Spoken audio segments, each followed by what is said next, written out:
오늘은 여러분과 함께 국제 정세와 하나님의 뜻, 이러한 좀 거창한 제목으로 함께 하나님 말씀을 나누고자 합니다. 제목을 한번 기억하시기 바랍니다. 국제 정세와 하나님의 뜻. 한 나라의 정세나 나라와 나라 사이의 이 국제 정세는 마치 하늘의 구름이 떠가고 비구름이 일어나고 하는 것처럼 그 기후 변화와 같이 정세도 변화무쌍합니다. 수의 대책을 잘 세운 나라는 폭풍이 일어나는 계절에 혹 폭풍이 오더라도 피해가 적습니다. 일기예보를 잘 읽고 예측하는 나라마다 피해가 적죠. 삼국지에 나오는 여러 전쟁 가운데서 적벽대전은 가장 유명한 하나의 분기점이었습니다. 조조 군사가 어마어마한 이와 같은 그 배를 띄우고 거기에 수군을 이렇게 마련해서 오나라를 정복하기 위해서 쳐내려가려고 다 준비했고, 그래서 그때 제갈공명이 오나라를 돕기 위해서 같이 연합군을 형성하고 함께 조조군사를 대항하게 됩니다. 처음에는 조조군사가 넉넉하게 이길 것을 자신만만해 했습니다마는, 그러나 제갈공명은 기후변화에 대해서 민감한 데이터를 갖고 있어요. 그렇기 때문에 틀림없이 바람이 이쪽으로 불다가 나중에는 역풍이 분다는 걸 알고 있습니다. 그래서 나중에는 화공을 통해서 그 적벽대전에서 크게 이기게 되는 그런 이야기가 삼국지에 나오죠. 그러므로 이 기후변화를 잘 일찍이 감지한다는 거 참 중요합니다. 이 국제관계도 마찬가지입니다. 마치 기후변화 같아요. 그때마다 이 세계의 패권국을 하나님이 섭리로 세웁니다. 그건 바로 영적인 구원 문제하고 관계가 없어요. 영적인 구원 문제가 아니라 나라와 나라 사이의 이 국제 정세도 하나님이 섭리하신다는 것을 성경은 말하고 있는 겁니다. 동네 골목에 아이들이 뛰어놀고 있습니다. 그런데 큰 동네는 골목이 많기 때문에 이 골목에 골목대장, 저 골목에 골목대장들이 있습니다. 나중에는 골목대장들끼리 모여가지고 싸워가지고 이기면은 이 골목이 또 저 골목까지 다 지배하게 되는 이 어린 아이들 세계도 그게 다 있어요. 그런 나라와 나라 사이의 이 국제관계도 한 나라가 강하면 그 나라 중심으로 질서가 이제 잡히게 됩니다. 로마가 강했을 때는 팍스 로마 이래가지고 로마 중심의 평화, 그 로마에 복종하면은 평화입니다. 그 로마에게 대항을 하면은 전쟁이에요. 그 로마가 다스리는 그 넓은 그 세계에 로마 법이 그 나라의 공정과 정의를 가져오는 기준이 됩니다. 그래서 그 기준을 따라서 함께 살다 보니까 평화롭게 살게 되는 그런 때가 있었습니다. 바로 그 로마 평화의 시대에 예수 그리스도의 복음이 그 로마 천지에 확 이렇게 퍼지게 된 겁니다. 그러므로 이 국제 관계 속에도 하나님이 세계 질서를 붙잡을 수 있는 패권 국가를 세운다는 것을 알게 됩니다. 우리 예수님 오시기 전 한 820년 전에 아수르 제국이라고 하는 아시리아 제국이 있었습니다. 이 아시리아 제국이 600년대까지 한 250년 동안 번성했습니다. 그래서 아시리아 제국이 세계 패권 국가로서 많은 나라들을 정복을 했습니다. 그런데 패권 국가는 패권 국가인데 평화를 가져오는 패권 국가가 아니라 억압하고 탈취하고 죽이고 그리고 한 민족을 흩어버리는 이런 아주 이상한 그런 패권 국가였습니다. 그래서 아시리아 제국 세력을 우리가 이제 보면은 그 아시리아 제국이 세계 패권을 가지고 설칠 때에 북쪽 이스라엘 나라가 BC 722년에 멸망을 하게 됩니다. 그리고 BC 612년에 이 아시리아 제국은 드디어 망하기를 시작합니다. 니느웨라고 하는 큰 도시, 아시리아의 수도 서울이죠. 그걸 바벨론에 의해서 탈취를 당하고 함락을 당하고 빼앗기게 됩니다. 그래서 하란이라는 곳으로, 옛날에 아브라함이 살았던 하란이라는 곳으로 수도를 옮겼습니다. BC 609년에 이 하란까지 패망하고 맙니다. 바벨론군이 BC 609년에 하란을 정복하게 됩니다. 그러므로 이 하란을 정복하고 605년에는 갈그미스 전쟁이라고 하는 유명한 세계사적 전쟁이 일어납니다. 이건 아시리아 제국과 애굽이 연합군을 만들고 거기에 바벨론 제후하고 이렇게 싸우게 되었습니다. 그 전쟁에서 느부갓네살 왕이 혁혁한 전공을 세워가지고 아시리아 제국을 완전 멸망시켜 버렸습니다. 애굽도 가가지고 전쟁에서 패배하고 애굽으로 패퇴해버리고 맙니다. 그래서 이 갈그미스 전쟁에서 아시리아 잔존 세력과 애굽 연합군이 패망함으로 멸망하게 됩니다.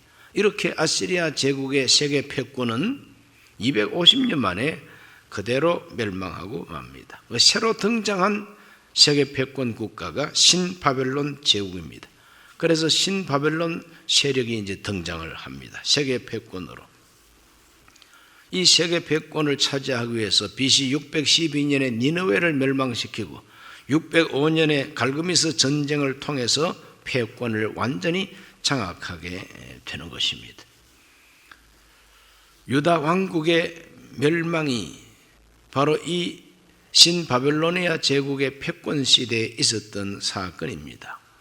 그래서 갈그미스 전쟁이 있었던 605년에 느부갓네살 왕은 도망가는 그 애굽을 추격해서 내려왔습니다. 그 애굽을 추격해서 내려오다 보니까 자연스럽게 예루살렘 유다 왕국까지 다 정복하게 되는 것입니다. 그 유다 왕국에 딱 내려와 보니까 그때 유다 왕 이름이 여호야킴입니다. 여호야킴. 그래 여호야킴을 만나가지고 느부갓네살 왕이 자 이때까지 너희들이 애굽을 섬겨왔다. 그러나 이제는 내가 패권이다. 나를 섬기라. 어쩔래? 그러니까 목에 칼이 들어오는 순간에 이 여호야킴이 끝까지 고집을 못하죠. 대왕을 섬기겠습니다.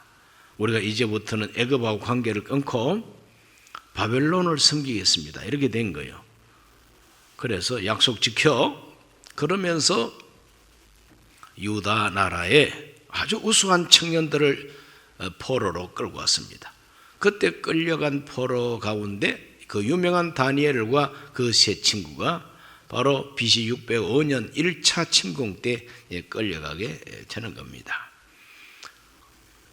그런데 이 여호야킴이 한 3년 정도 잘 섬기다가 한 3년 정도 바벨론 잘 섬기다가 그때부터 마음이 슬 이제 달라지기를 시작합니다. 어떻게 달라지느냐? 여호야킴과 함께하는 대신들이 정치인들이 친애굽파가 많아요. 친애굽파가 많아요. 이 사람들이 왕이시여. 바벨론은 여기서 멀리 떨어져 있는 나라고 애굽은 아주 넘어지면 코다할 때 아주 가까운 데 있습니다. 그러니 지금 아주 가까운 데 있는 큰 나라하고 우리가 동맹을 하든지 연합을 해야지 먼 데 있는 나라를 붙들고 가까운 데 있는 애굽이 쳐들어오면 어떡합니까? 그래서 여호야김이 그 소리를 듣고 그러면 어떻게 하면 좋겠느냐? 친애굽 국가가 돼야 된다. 그래서 친애굽이 돼버리고 말았어요. 느부갓네살 왕이 딱 정보를 입수해 보니까 이 왕이 배반하고 이 바벨론이 아니라 이제는 애굽파가 됐단 말이죠. 쳐들어가서 굴복시키라. 그래서 쳐들어와서 굴복시키게 됩니다. 그 여호야킴이 완전히 인질로 탁 잡혀가지고 바벨론으로 끌려가게 되고, 그 아들 여호야킨이라고 아주 어린 아들, 그 어린 아들을 이제 왕으로 세워두고 갑니다. 그런데 가만 보니까 이 어린 왕 주변에 있는 이 대신들이 다 친애급하라, 틀림없이 또 조금 있다가 또 배반할 거다. 3개월 만에 다시 느부갓네살 왕 그 사령관이 쳐들어와 가지고 그 어린 여호야킨까지 인질로 잡아가지고 바벨론으로 끌고 가고, 그때 제일 많은 포로가 끌려갔습니다.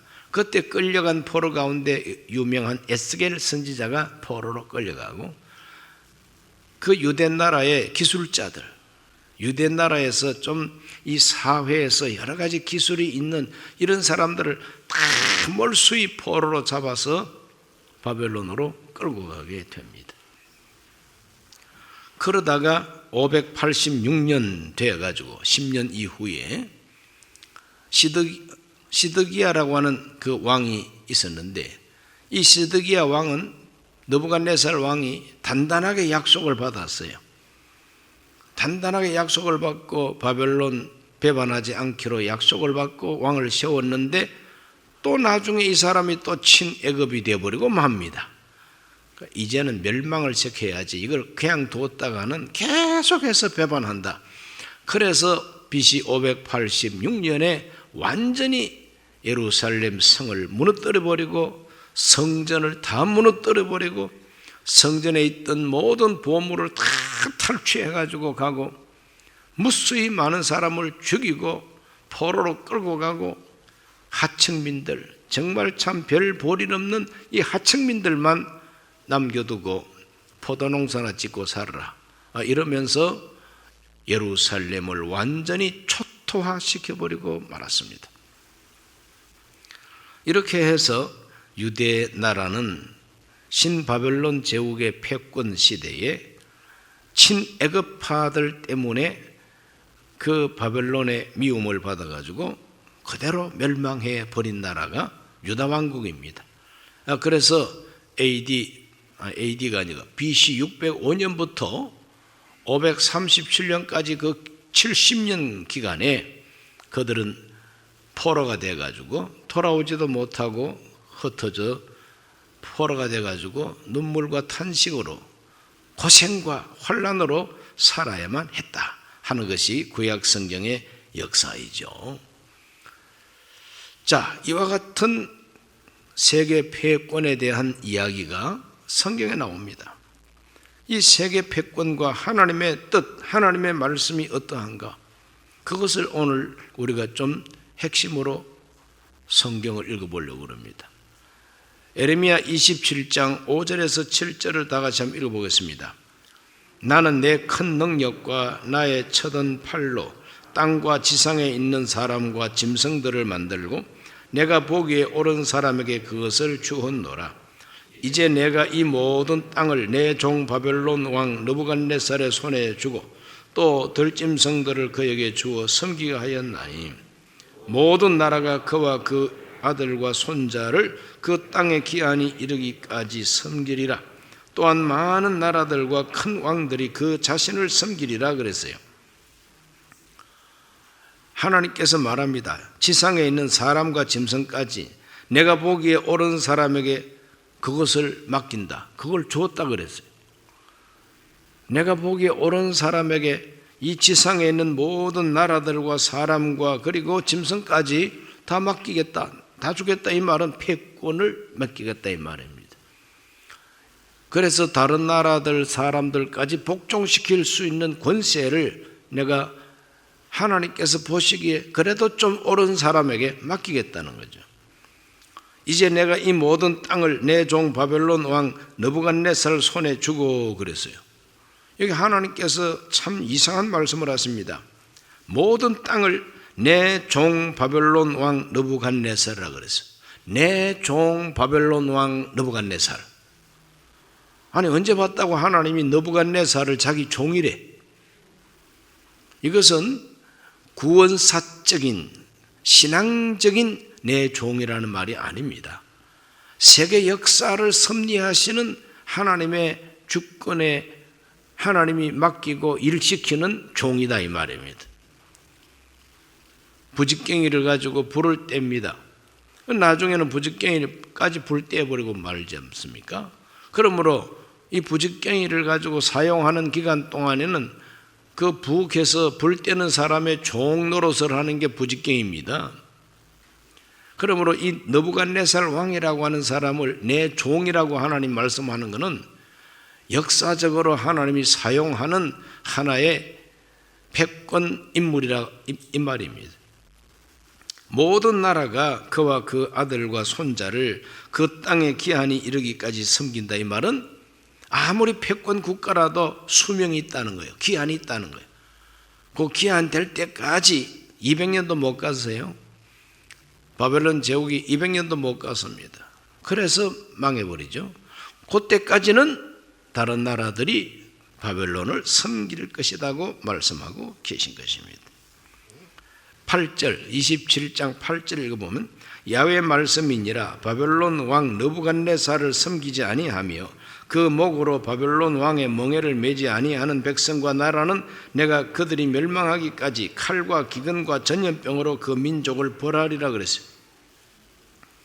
아니, 하나님께서 언제 봤다고 바벨론 안 섬기면은 멸하신답니다. 칼과 기근과 전염병이라 그랬어요. 칼은 전쟁입니다. 칼은 전쟁입니다. 기근은 전쟁하다 보니까 농사 지을 수 없잖아요. 그러니까 굶주릴 수밖에. 굶주리다 보니까 전염병이 창궐하는 거죠. 이게 바로 그 나라가 멸망하는 모습들인 것입니다.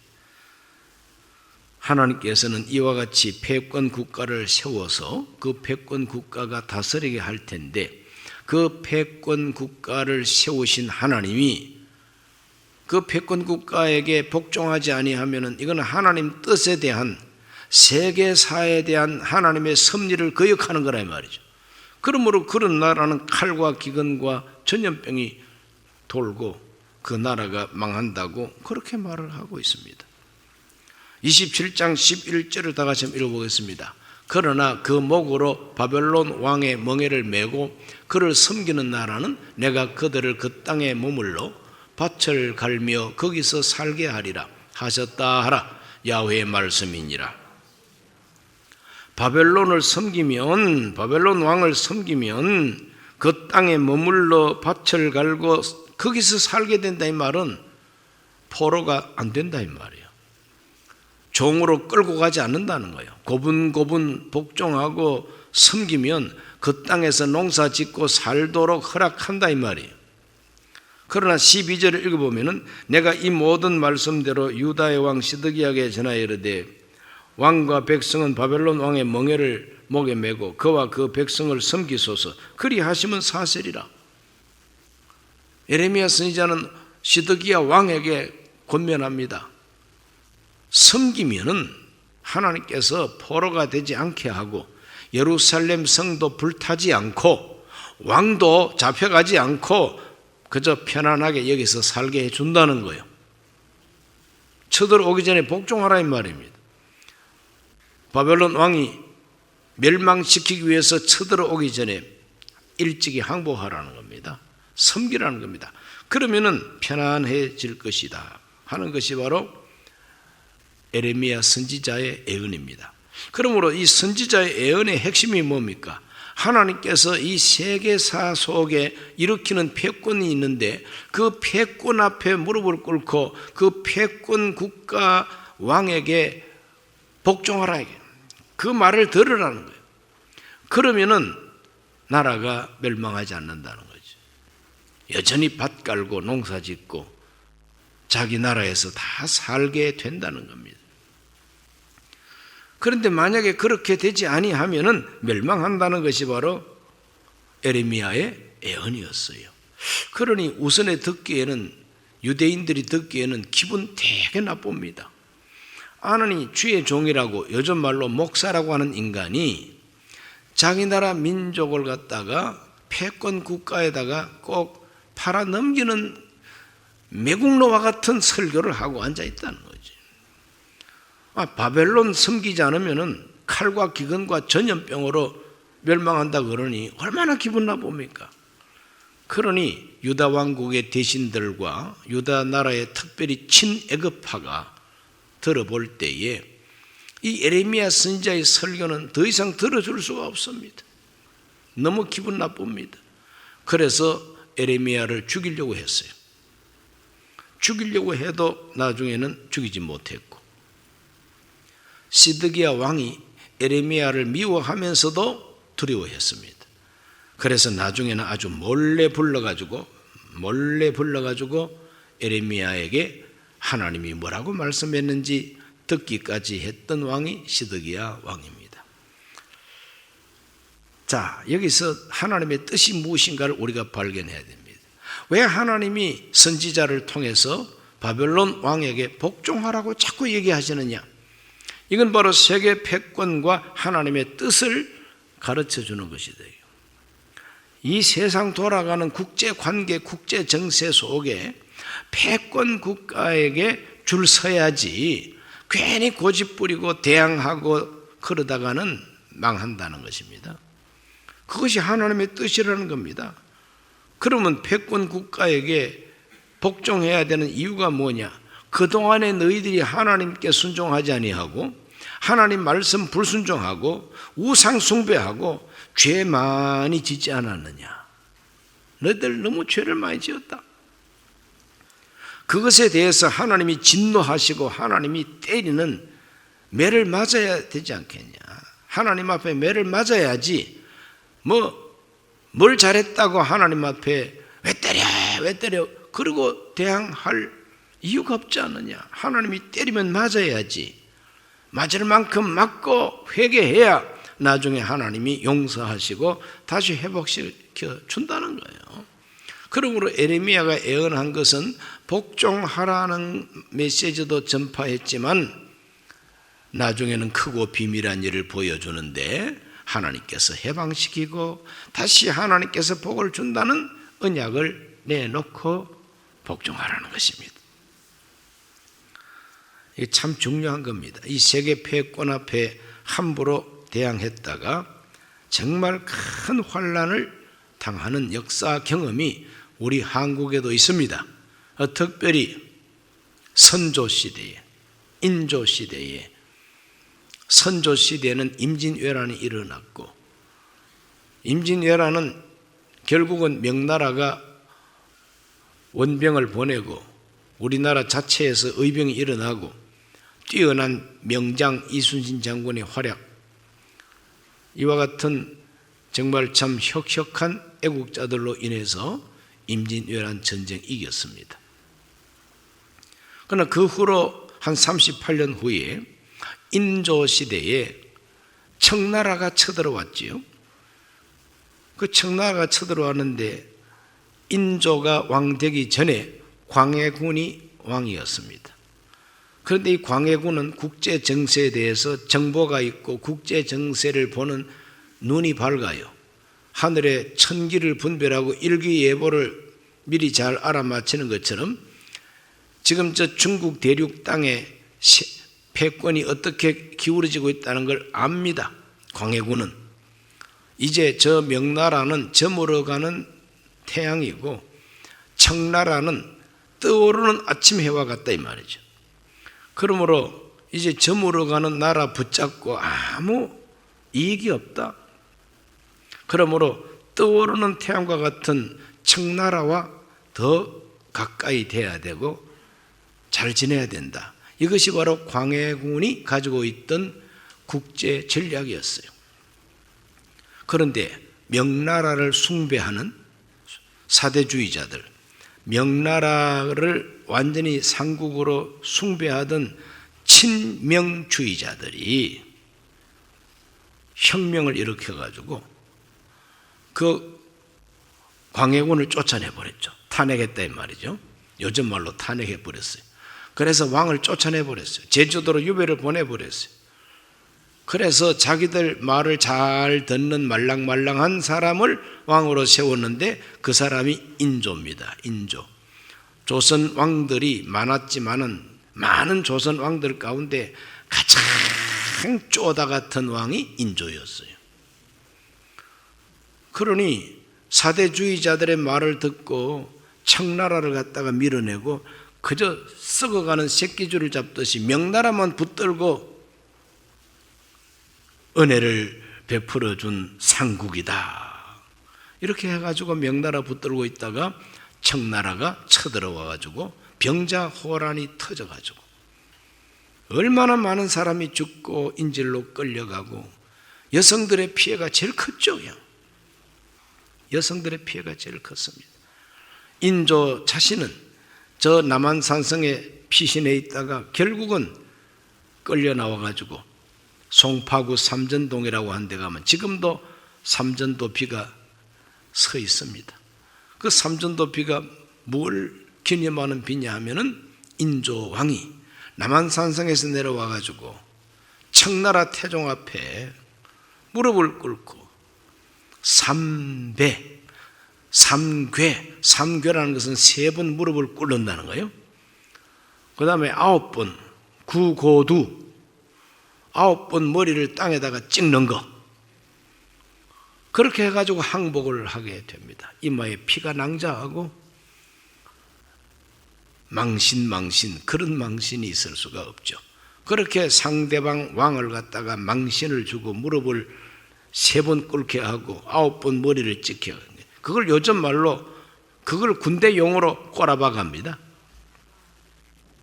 꼬라박아. 그러니 우리나라 인조 왕이 청나라 청태종 앞에 꼬라박아를 9번 했대. 얼마나 창피합니까? 그 왜 그러냐? 패권 앞에 까불었기 때문에 그런 겁니다. 패권 앞에서 대결하겠다고 달라들었기 때문에 그런 겁니다. 이렇게 해서 아주 비참한 역사가 우리 한국에도 있었다고 하는 것을 우리가 잊지 말아야 됩니다. 그래서 에레미야 선지자는 시드기야 왕과 그 친애굽 대신들과 그 백성들에게 최후 통첩을 하게 됩니다. 그 최후 통첩을 읽어봅니다. 38장 17절과 18절입니다. 다 같이 읽어봅니다. 에레미야가 시드기야에게 이르되 만군의 하나님이신 이스라엘의 하나님 야훼께서 이와 같이 말씀하시되 네가 만일 바벨론 왕의 고관들에게 항복하면 생명이 살겠고 이 성이 불사름을 당하지 아니하겠고 너와 네 가족이 살려니와 네가 만일 나가서 고관들에게 항복하지 아니하면 이 성이 갈대아인의 손에 넘어가리니 그들이 이 성을 불사를 것이며 너는 그들의 손을 벗어나지 못하리라 하셨나이다. 멸망에 대한 예언을 하게 됩니다. 그러나 시드기야 왕과 친애굽 대신들과 백성들은 이렇게 예언하고 있는 이 에레미야 선지자를 죽이려고, 그리고 시위대 안에 깊은 우물 속에 가두어 놓고 뚜껑을 덮어버렸습니다. 그 우물 깊은 곳에 물은 없지만은 진흙창이라 그랬어요. 편안하게 누울 수도 없습니다. 진흙창인데 뭐. 거기에다가 선지자를 갖다가 투옥시켜 놓고 끝까지 바벨론을 향해서 대항을 하게 됩니다. 불순종하게 됩니다. 그래서 비참한 최후를 맞게 됩니다. 에레미야 39장 4절에서 5절을 다 같이 읽어봅니다. 유다 시드기야 왕과 모든 군사가 그들을 보고 도망하되 밤에 왕의 동산길을 따라 두 담 셋문을 통하여 성읍을 벗어나서 아라바로 갔더니 갈대아인의 군대가 그들을 따라 여리고 평원에서 시드기야에게 미쳐 그를 잡아서 데리고 하맛 땅 림나에 있는 바벨론 왕 느부갓네살 왕에게로 올라가매 왕이 그를 심문하였더라. 시드기야 왕과 그 대신들이 귀족들과 함께 도망쳤다 그랬어요. 뛰어야 벼룩이지. 뛰어야 벼룩이요. 도망가면 어디까지 가겠어요? 여리고 평지에서 냉큼 포로가 돼가지고 느부갓네살 왕 앞에 무릎을 꿇렸습니다. 그리고 느부갓네살 왕이 어떤 처분을 했느냐? 39장 6절에서 7절을 다 같이 읽어봅니다. 바벨론 왕이 림나에서 시드기야의 눈 앞에서 그의 아들들을 죽였고 왕이 또 유다의 모든 귀족을 죽였으며 왕이 또 시드기야의 눈을 빼게 하고 바벨론으로 옮기려고 사슬로 결박하였더라. 비참한 최후를 맞이하게 되는 거죠. 내 아들들이, 내 딸들이 내가 보는 데서 목이 잘리고 내가 보는 데서 능욕을 당한다 그럴 때 그보다도 더 큰 슬픔과 비참함이 어디에 있겠어요? 시드기야 왕 보는 데서 다 목을 치고 시드기야 왕 곁에서 에레미야 선지자를 죽이라고 고함을 질렀던 귀족들과 그 대신들 다 도륙을 당하게 됩니다. 백성들은 다 묶여서 포로로 끌려가게 됩니다. 비참한 최후를 맞이한 것이죠. 그때부터 70년 동안 포로 생활을 해야만 했습니다. 눈물과 탄식과 고통을 당해야만 했습니다. 그런 고통을 당하면서 그들은 회개하고 하나님 앞에 자백하고 다시 한번 구원해 달라고 기도하게 되고 그래서 하나님이 그들을 불쌍히 여기시고 70년 만에 해방시켜 준 것이 BC 537년입니다. 자, 이제 우리는 마지막으로 이 세계 패권 속의 대한민국의 운명을 생각해 봐야만 됩니다. 세계 패권 속의 대한민국. 지금부터 오래전에 100년도 더 되기 전에 110년 전에 대한제국이 멸망했습니다. 1910년 8월 29일 공식적으로 일본 천황 앞에 항복 문서를 바쳤습니다. 대한제국이 멸망할 때 세계 패권은 영국이 가지고 있었습니다. 미국과 함께 영국이 가지고 있습니다. 세계 패권 국가 영국과 미국 앞에 고분고분하지 못했고 항상 중국만 섬기려고 했습니다. 자꾸 중국한테 양아부하려고 했습니다. 그러다가 이 세계 패권 국가가 일본을 키워가지고 일본을 무장시켜가지고 청나라를 치게 했습니다. 그래서 청일전쟁에서 그 거대한 나라 청나라가 일본 앞에 깨져버리고 말았습니다. 10년 만에 러시아가 또 도전하다가 패권국가 영국과 미국이 또 일본을 부추겨가지고 러시아와 전쟁하게 해가지고 러일 전쟁에서 러시아 다 깨부셔버리고 말았습니다. 망치로 사용했지요. 일본을 망치로 썼습니다. 야 일본 너희 수고했어. 너희 수고했어. 그래서 수고한 대가로 수고비로 준 것이 한반도 전체를 일본에게 넘겨주었습니다. 너희들이 잘 알아서 관리해라. 그래서 우리나라는 속절없이 세계 패권 국가의 그 권세 아래서 나라가 멸망당하고 말았습니다. 이게 슬픈 우리의 역사입니다. 그래서 나중에 청나라가 일본하고 전쟁해서 패배했지 않습니까? 그 패배하고 난 다음에 시모노세키라고 저 일본 땅에서 청나라의 원수를 불러가지고 회담을 하게 됩니다. 바로 그걸 가리켜서 시모노세키 조약이라고 그럽니다. 참 그 글자 이름도 참 희한합니다. 시모노세키 그래요.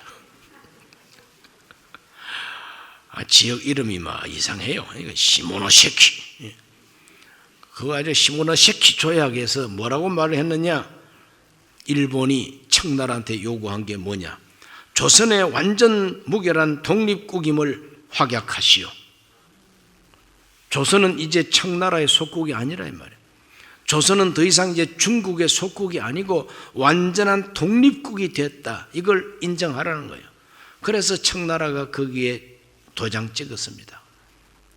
이제 조선은 우리 청나라하고 아무 관계없다.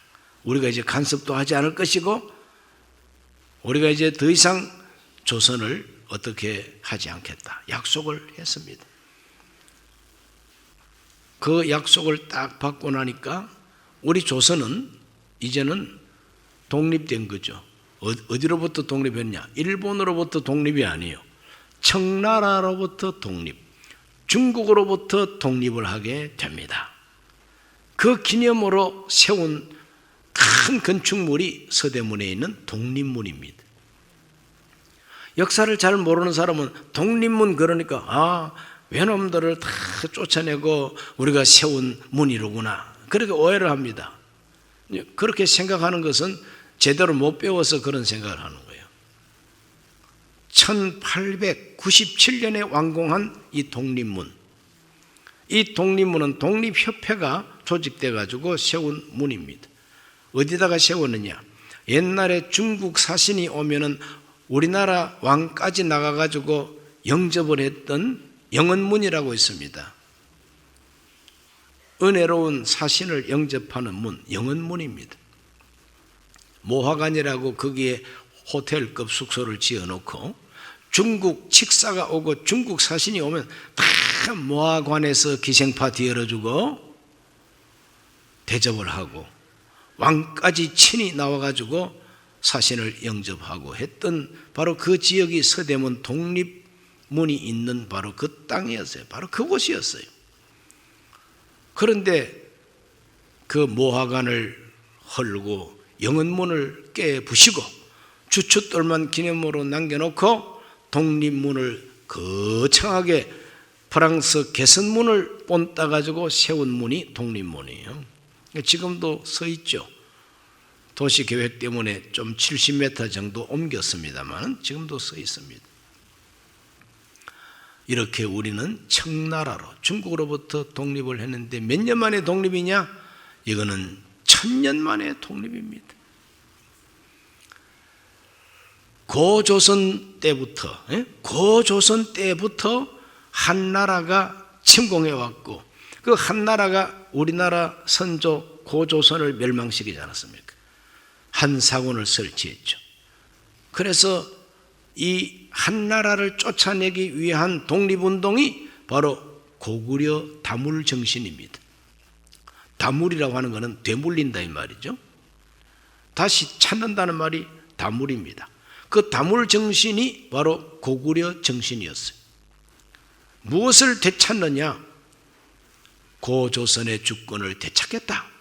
그래서 한나라와 전쟁해가지고 한나라를 밀어냈습니다. 참 위대한 우리의 선조들이죠. 한나라를 밀어냈습니다. 한나라 밀어내고 나중에는 거기에 또 수나라가 또 쳐들어왔죠. 을지문덕이 또 깨부셔서 내쫓았습니다. 수나라 망하고 당나라 당태종이 또 쳐들어왔죠. 안시성에서 양만춘 장군이 쏜 화살에 애꾸가 돼가 도망쳤어요. 그만큼 이 고구려 시대에는 한나라도 물리치고 수나라도 물리치고 당나라도 물리치는 그런 큰 정과가 있었고, 광개토 대왕 때는 옛날 고조선 땅을 차지하겠다고 침략을 하고 침공을 하고 막 정복을 하고 막 빼앗아냈습니다. 그래서 고구려 땅이 엄청 컸습니다. 그거 우리 다시 찾아야 되겠죠. 그거 다시 찾아야 됩니다. 자, 그러므로 예수님 오기에 벌써 몇백 년 전부터 한나라하고 싸웠고 한나라한테 나라 뺏겼고, 그 원수가 어디가 원수냐? 일본은 100년 원수라면은 중국은 1000년 원수입니다. 그 1000년 원수로부터 해방을 받은 기념으로 세운 문이 독립문이에요. 독립문. 보통 문이 아니죠. 그러다가 해방을 맞이하게 되죠. 일본에게 나라 뺏겼다가 해방하게 됩니다. 우리가 해방받을 때 패권국은 미국입니다. 2차 세계대전에서 가장 큰 승리를 얻은 나라가 바로 미국이에요. 미국은 유럽에서도 독일을 거꾸로 때리는데 소련과 합작해가지고 승리했습니다. 태평양에서는 일본을 원자폭탄으로 주저앉혔습니다. 그래서 온 세계가 미국의 패권 안으로 들어가야만 했습니다.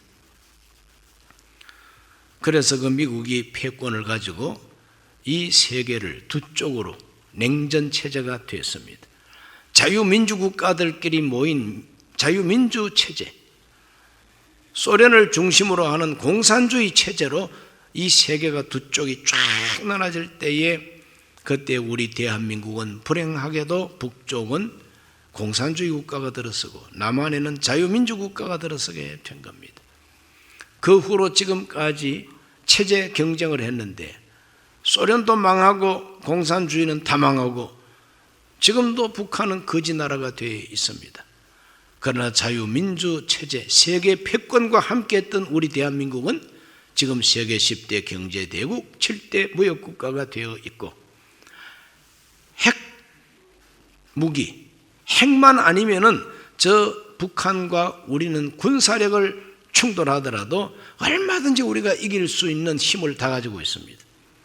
경제력은 우리가 북한보다 50배가 넘는 경제력을 가지고 있어요. 이렇게 큰 승리를 우리가 가지게 된 것은 바로 세계 패권 국가와 함께 했기 때문에 그런 겁니다. 미국과 함께 하지 못했던 나라들마다 다 망했어요. 다 망했습니다.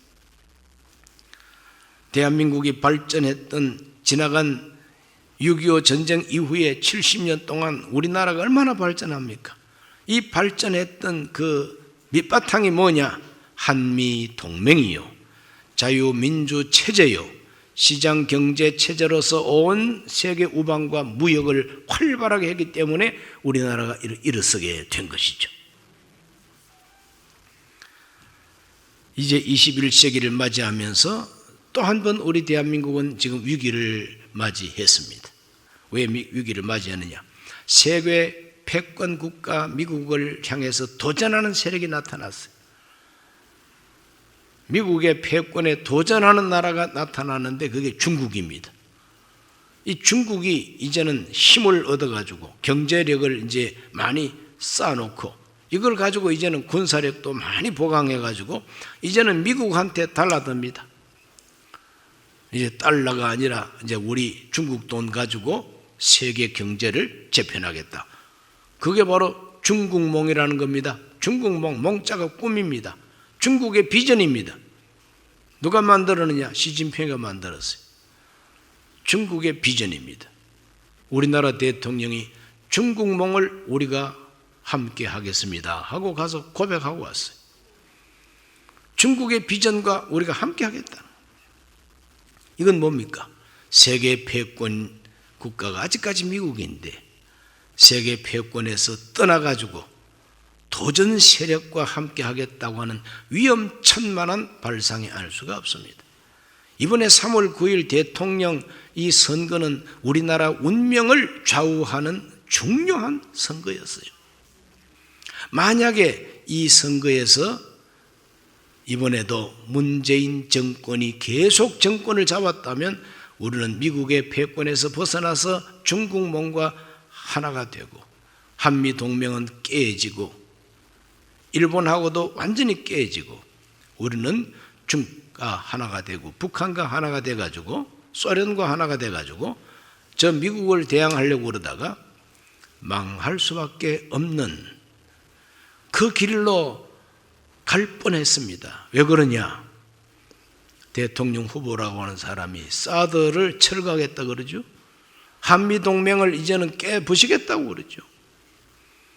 더 이상 미국하고 함께 안 해도 된다고 그러죠.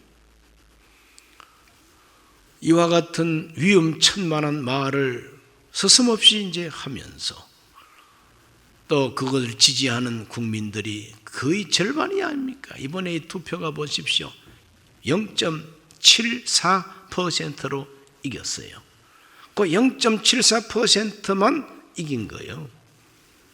나머지는 완전히 사드 배치를 철수하겠다고, 한미동맹을 없애버리겠다고, 북한과 저 중국과 러시아와 하나가 되어가지고 대륙 세력을 만들어서 미국의 패권을 향해서 도전하겠다고 하는 이런 발상을 갖고 있는 사람이 권력을 잡았으면 어찌 될 뻔합니까? 그러나 아직까지 하나님은 대한민국을 버리지 아니하셨기 때문에 하나님이 붙잡아 주심으로 0.74%라도 이긴 건 이긴 거죠. 그러므로 한미동맹을 더 굳건하게 해야 되는 것이고, 태평양에서 이제는 미국 패권과 함께 도전하는 세력들을 막아내는데 우리도 같이 합류를 해야 되는 것이고, 이와 같은 바탕 위에서 이 나라 경제를 더 많이 발전시켜야 되는 것이고, 온 세계 자유민주 우방과 함께 해야 되는 것인데, 또 하나의 도전이 생긴 것이 러시아의 우크라이나 침공입니다. 그런데 우크라이나를 며칠 만에 정복할 줄 알았더니 열흘이 지나도 아직까지 정복을 못했죠. 왜 그렇습니까? 온 세계 자유민주국가들이 도와주기 때문이죠. 거기에 전쟁에 참여하기 위해서 스스로 개인 자격으로 전쟁 참여하겠다고 한 사람이 2만 명이 넘습니다. 2만 명 같으면 어마어마한 숫자 아닙니까? 물자를 대줍니다. 무기를 대줍니다. 전투기를 보냅니다. 이런 식으로 해서 저 우크라이나가 러시아를 갖다가 막아낸다면은 이제 러시아의 푸틴은 망하게 돼 있어요. 푸틴이 망하고, 중국도 힘이 센 것처럼 하지만 실상 뚜껑 열어보면 다 허풍이요, 허풍. 실상은 허풍이에요. 중국도 이제 망하게 돼 있습니다. 중국 망하고 러시아가 망하면 북한은 빽이 없어져요. 도와줄 빽이 없어져 버립니다. 그러면 항복하겠죠.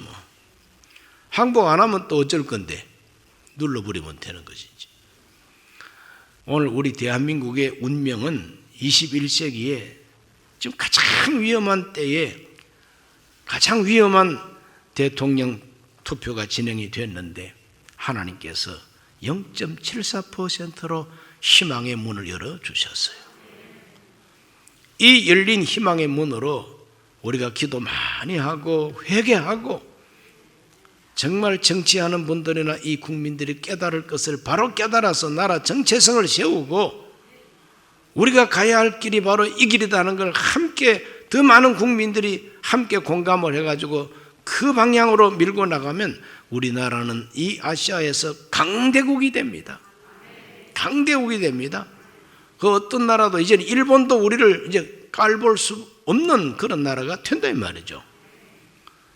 이와 같은 비전을 우리가 가지면서 세계 패권, 세계 정세와 하나님의 뜻이 어디 있느냐, 이런 것을 선지자들의 활동 속에서 배워야 되고, 근대 한국 역사를 통해서도 우리가 올바로 깨달아 110년 전에는 우리나라 지도자들이 까막눈이 돼가지고 세계 패권이 어떻게 돌아가는지도 모르고 앉아서 망해버렸습니다.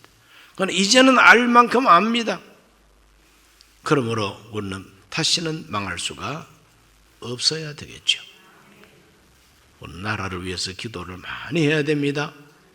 그래서 하나님이 주신 이 기회를 살려서 대한민국은 세계 속에 떨치고 일어나는 나라가 되게 해주시기를 하나님께 기도해야 됩니다. 하나님 아버지, 오늘 이 밤에는 국제 정세와 하나님의 뜻에 대해서 말씀을 나누었습니다. 우리 모두가 이 세계를 섭리하시는 하나님께서 어떤 나라의 패권을 맡겼는가를 바로 알고 그 패권을 거스르지 말고 함께하고 그 터전 위에서 나라를 발전시킬 수 있는 지혜를 허락해 주옵소서. 예수님 이름으로 기도하옵나이다.